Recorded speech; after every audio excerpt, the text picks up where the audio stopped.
It was just 10 days into summer of 1912 when the peaceful town of Villisca, Iowa was turned upside down with the murder of 8 of its residents. By the end of the day, over 100 people have trampled through the crime scene, and the police had no idea who did this horror. Hello, I am Sean, and this is my channel. I welcome you if you are new. If you are a returner, then welcome back.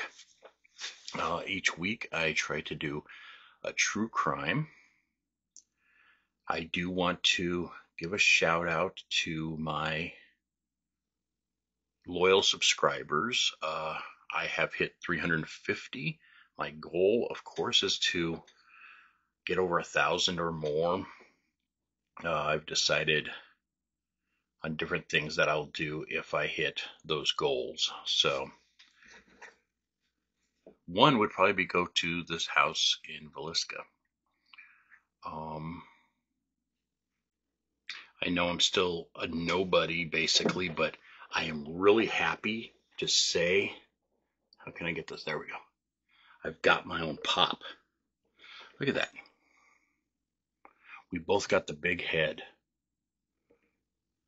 Except for he's skinny, and I like that. So I thought that was kind of cool.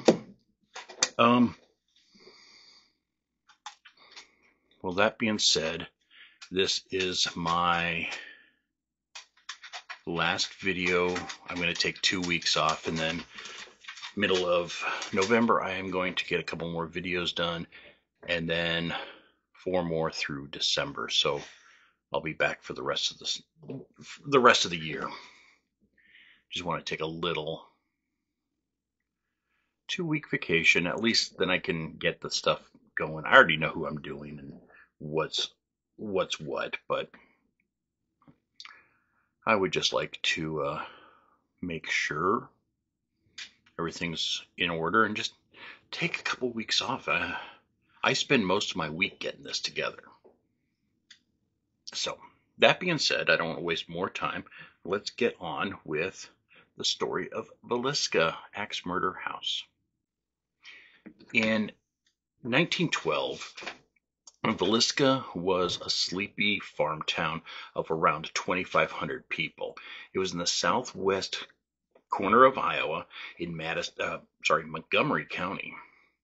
But after June 10th, 1912, it became known as the most notorious murder in Iowa history. Excuse me. The house is located at 508 East 2nd Street. It was owned by the Moore family.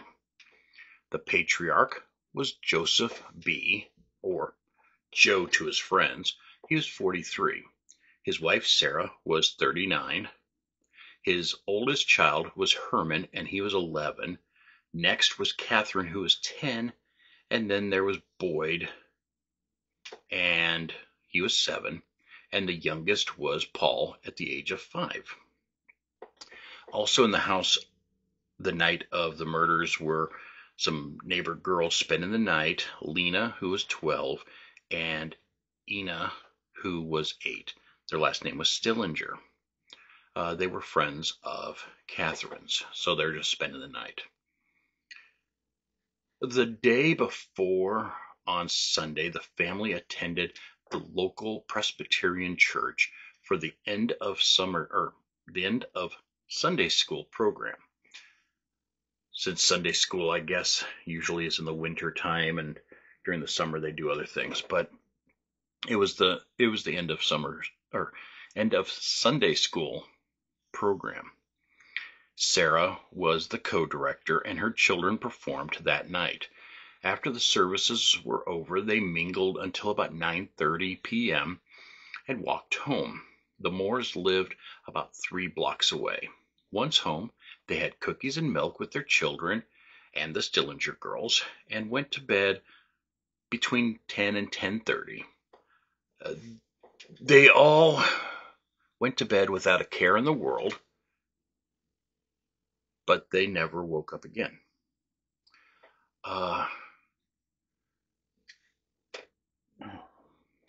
My cat was brushing up against my leg, so freaking me out.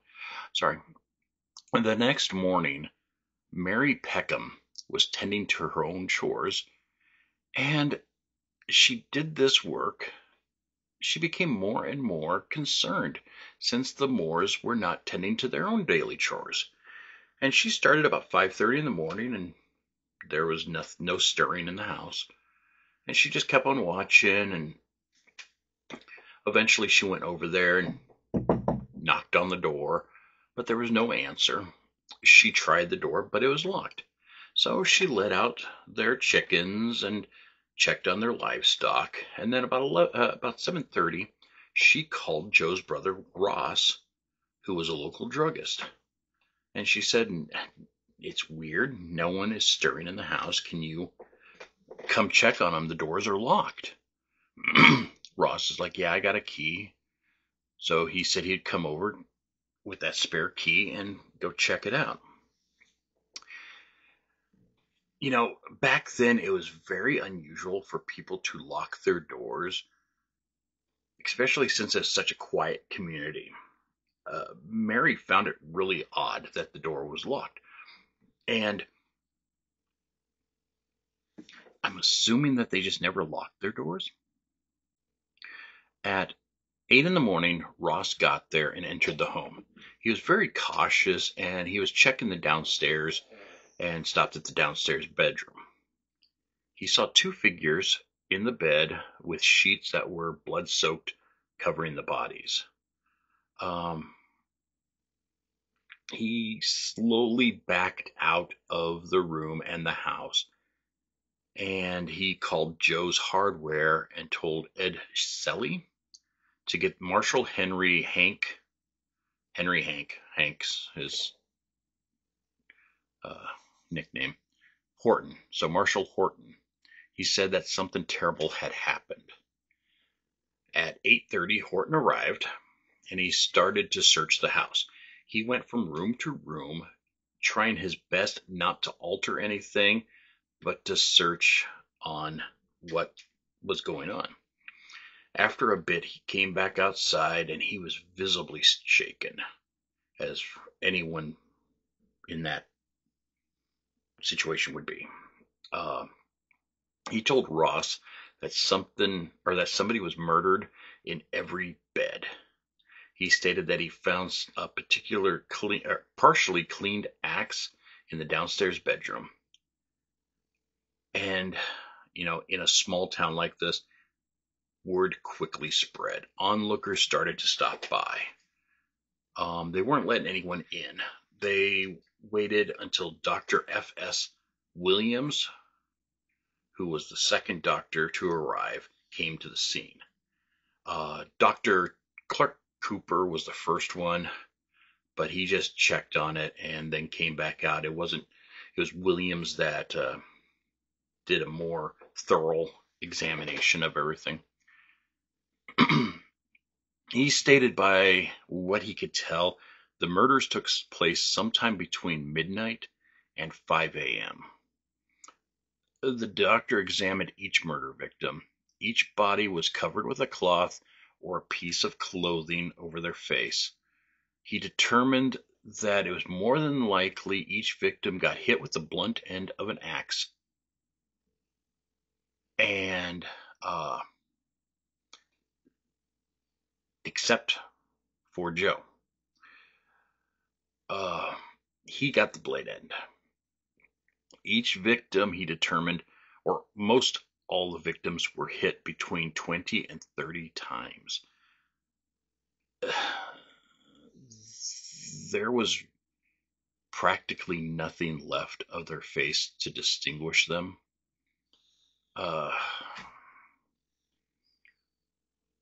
So that's gotta be an extremely disturbing view for anyone to come across. He started in the upstairs bedroom, and at the top of the steps was Joe and his wife. He determined that the killer swung with such force that when he was doing it, he gouged the ceiling of the parents' room. Blood was splattered all over the walls and everything. Leaving that room, he went and examined the children's room, which was just right down the hall. The only thing in that hall was a doorway that led to the attic. It was basically the back bedroom. There's just upstairs, there was like 2 bedrooms in the attic, a closet also. And just like the parents, they all laid dead in their bed. None of them appeared to have waked during the murders. So that's the reason he was determined that he thinks that they went around, or the killer went around and like hit them each with the blunt part of the axe, and then came back later and finished the job. Gouges were also found on the ceiling here too, and of course blood was splattered all over the walls and the ceiling. Interesting fact, it's said that the cleaning methods were so bad back then that like now, even if you take like luminol and a black light, you can still see where the blood was splattered on the walls. Downstairs in the main bedroom was the Stillinger girls.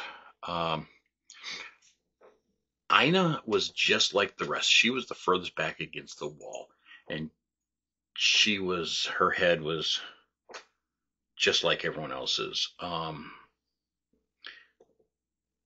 Lena was a little bit different. It appeared that she had only been hit on the top of the head and maybe a little bit on her face, but not as badly as everyone else. Now, some of the differences that the doctor noticed with Lena was that first, she was like slid down on the bed a bit with one of her legs flopped over to the ground. At first, he thought maybe it was like that she woke up and she started moving. The second thing is that there was a possible defensive wound on her arm. Thinking that maybe she woke up and tried to fight the person. It was later determined that the blood was just a smudge, perhaps by the killer moving her. And lastly, which, I mean, in a situation like this, it's hard to say what the most disturbing fact is, but I find this extremely disturbing because her nightgown was lifted up, exposing her nether regions, and she had no undergarments. The undergarments were found under the bed, and there was blood stain on the inside of her knee, like thigh area. But there was no sign of sexual assault. But I'll get back to this.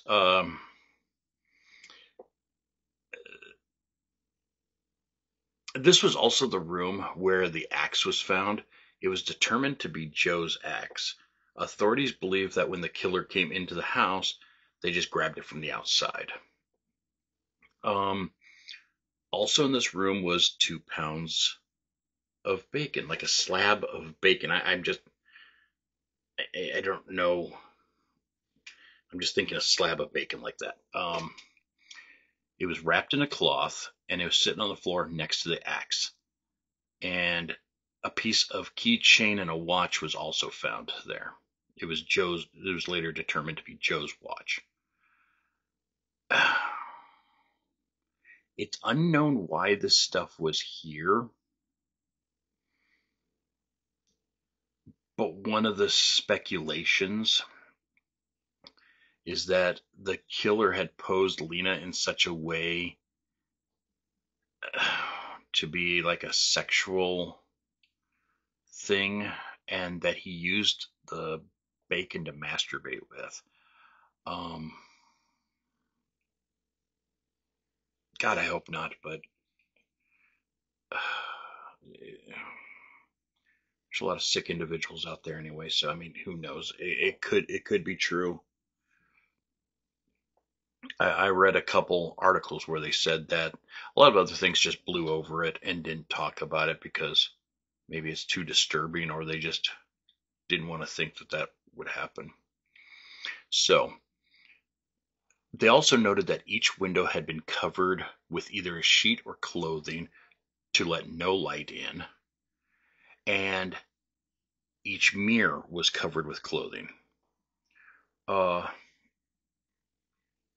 the mirrors could have been covered because the killer didn't want to see themselves, and that's what was determined, that they didn't want to see themselves as a bad person. I don't know. In the kitchen, there was a bowl filled with bloody water and an uneaten meal. So they assumed that the killer used this bowl to wash up and was going to eat a meal, but maybe time passed too much. I don't know. A kerosene lamp was found at the foot of Joe and Sarah's bed. Also, one was found at the foot of the Stillinger girls' bed. Both lamps had had their chimney removed and the wick had been turned back.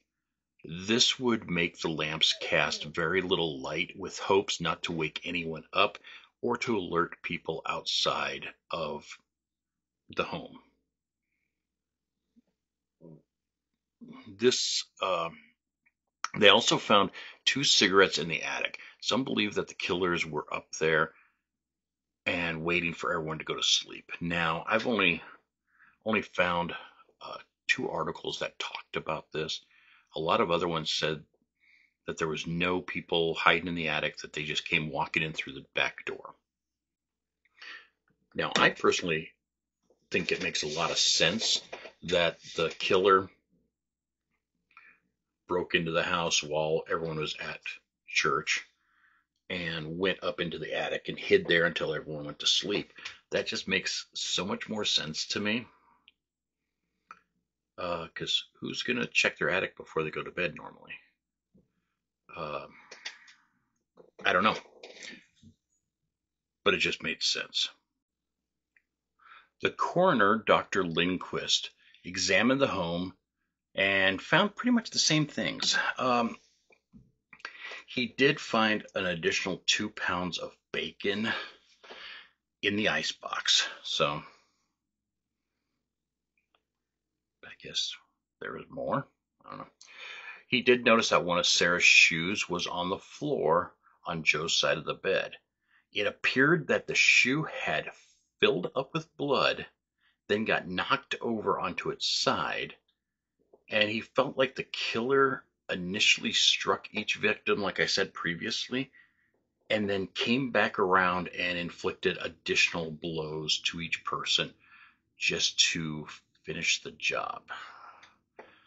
An officer was left to guard the house while the doctors and the authorities left to go contact like the National Guard.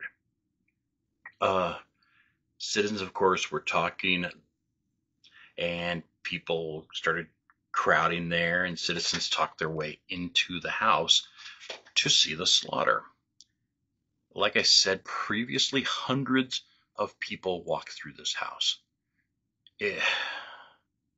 I don't understand why people wanted to gawk at it. I mean, yeah, people look at fires and people look at car wrecks. But if they're bringing out dead bodies from these things, I don't think I'd really care to see any of that.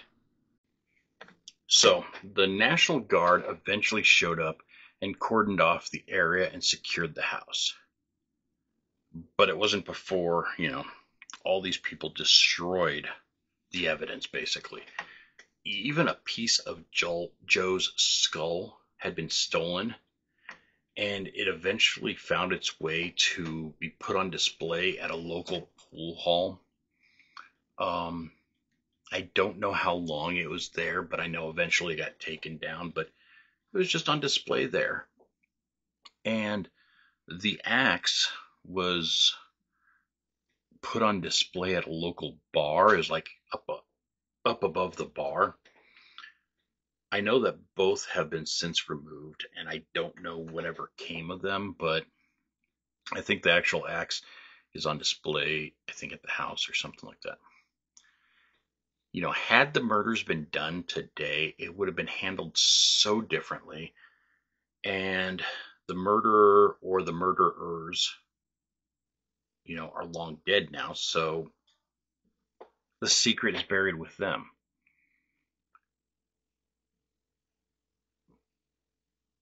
They would have, and fingerprints back then was just in its infancy. So I don't think they would have been able to really do much with the fingerprints. And of course, DNA was way past or way before any of that. So they wouldn't have been able to do anything with that. But the authorities did have a lineup of subjects. Now, granted, this took over 10 years of time that they found different suspects, but they did. The first and most prevalent was a Reverend Lynn George Kelly. He was a traveling minister and was in Villisca the night of the murders. He came to town the morning of June 10th, and he left the morning of June 11th on a 5 a.m. train. So just moments after the murders happened.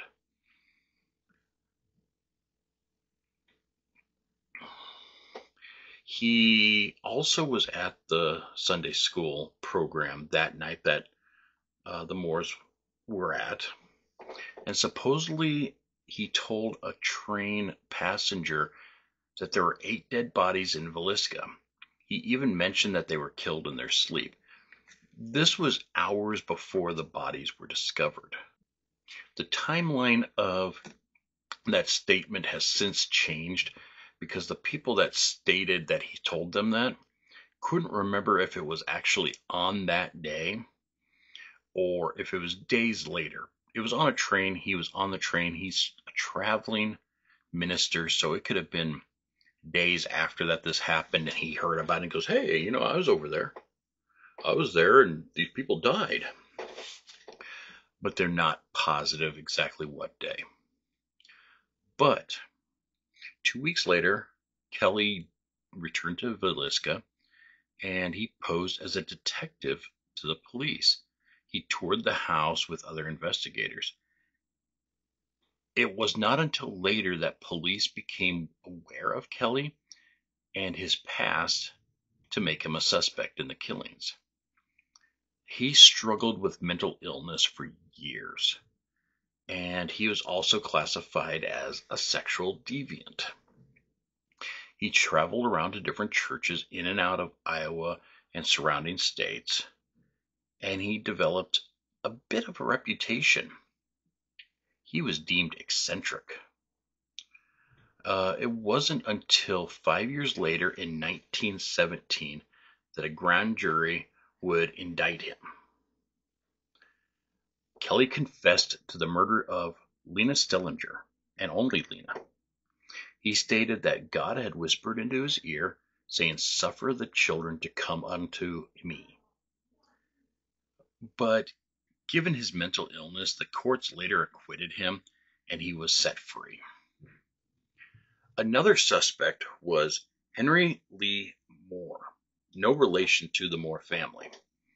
Henry Lee was an alleged serial killer who, months after the Villisca murders, killed his own mother and grandmother with an axe in a similar way to how the Moores were killed. This happened in Missouri.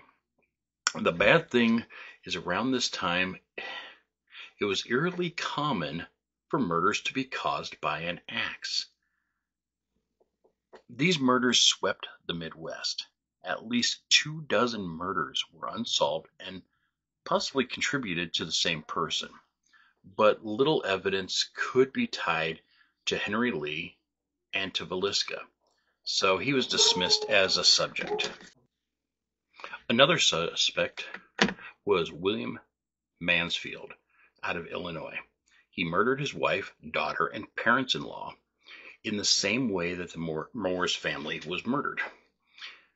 He also covered the windows and mirrors. Mansfield was found to be in Illinois at the time of the murders, even though an eyewitness um, stated that he saw him board a train in Clarinda, Iowa, which was about 20 miles from Villisca. The last possible suspect was Frank Jones. Jones was a prominent businessman and politician in Villisca. Joe Moore had been an employee of Jones until he decided that he wanted to start his own business and split from him. Of course, when Joe split, he took a good chunk of Jones's business. They could not get any connection between Jones and the murderers, and it seemed to be a stretch to assume that Jones would kill Joe over business rivalry. But one reason that people were thinking maybe it's true is because of the rumor that was going around that Joe was having an affair with Jones's daughter-in-law, and that Jones was protecting his son by killing Joe. It was never proven, nothing happened with it. So it was just one thought. The Moore and Stillinger funeral was held on June 12th, 1912. Thousands of people attended. They had to get the National Guard to block off the streets for the hearse to move down the street. The caskets were carried on several wagons to the cemetery. I don't know. It's such a sad case. 8 people being murdered, no reason in sight, no killer or killers ever found. And I know it happens, and I know there's other cases where they're unsolved, but it's just like, if you look at like things like the Zodiac, it lasted over a span of time. This was just 8 people in one night killed, and it was like a ghost just disappeared. I do have some thoughts that I've thought about with this. This killer had such rage, such anger doing what he did. The fact is that he basically erased their faces of the victims. And then he covered the mirrors. Why? Ashamed of what he did? Or scared of what he saw looking back at him? Also, one thing I read was pondering this, and I kind of wondered it too. Was Lena the primary motivation for the killer? There was significantly less damage to her face than the others, and it appeared that he only used the blunt tip or the blunt end a few times on her head, and then he posed her. He seemed to have spent more time nurturing her than deforming her, I guess. Joe's watch was also, like I said, found down there. Was this for the killer to keep track of time? Maybe to make sure that he makes the train first thing in the morning to leave before anyone discovers the murders? I don't know. But it just seemed really weird that all that stuff was there and that Lena was posed, and that just adds even more of a disturbing. Yeah. It's been over 100 years since these murders. The house has changed owners many times over the years. It's been restored to its original condition in 1994, just like it looked at the night of the murders. I mean, from what I was reading, the new owner actually took out all electricity, all piping for water and everything like that, just to make sure it was just like what they had in 1912. The house has been since placed on the National Registry of Historic Places and now is a tourist attraction. People can tour the house or even spend the night. Uh, it's highly haunted, they say. There has been claims of shadowy figures in the home. Clothing has been thrown from the closet, and there's also sounds of children crying. Visitors have heard whispers and sounds, and they have even experienced objects moving. Many amateur and professional ghost hunters have gone there with mixed results. You can visit their website or make arrangements for yourself. You know,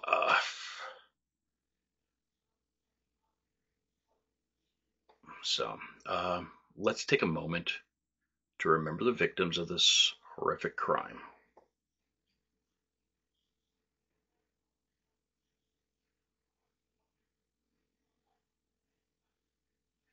Now, like I was saying previously, I want to do different things if I reach 1,000 subscribers, one of which would be go to this house. It's about, I think, an hour from here, hour and a half from here. So, I mean, I would be willing to drive there, for 1,000 subscribers, I'd be more than willing to drive there and videotape my experiences. I don't know if I'd want to spend the night by myself. I think it's like $400 or $500 a night. So that seems a little steep, but visiting it is a different story. So thank you for stopping by. Please like, share, and subscribe.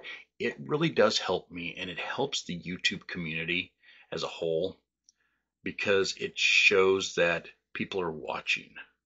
It shows me how many people have watched, but if I get a thumbs up, at least then I know that I'm doing good. If I get people subscribing, it makes it easier for me to go, oh, great, I got more videos to do. I'm going to get some more out. I would like to try to do, if I keep getting more and more followers, I have the Monday doing the true crimes. On Thursday, I was thinking I'd like to do reaction videos, and maybe I can hook up with some other YouTubers and do a collaboration doing some of that. Cody Co, Cinnamon Toast Ken, I'm looking at you guys. So, I'll be taking the next 2 weeks off, and then I'll be back for the rest of the year. As always, love you all. Be good to yourself and others, and I will see you next time.